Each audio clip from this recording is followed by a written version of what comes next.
жалпы барарда бірінші орынға ақылы тәжірибені дайындап барғанбыз негізі, жүлде ретінде. Сосын бірінші, екінші орында тек қана өзі ұтыскерлерге қарай келгенде өзі 5-ақ бала болып шықты.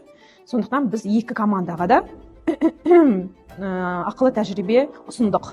Ол үйтіп ұсынған біздің компания ғана болды. Және де бір қызығы, 3-ші орынды қыз балалар иеленді.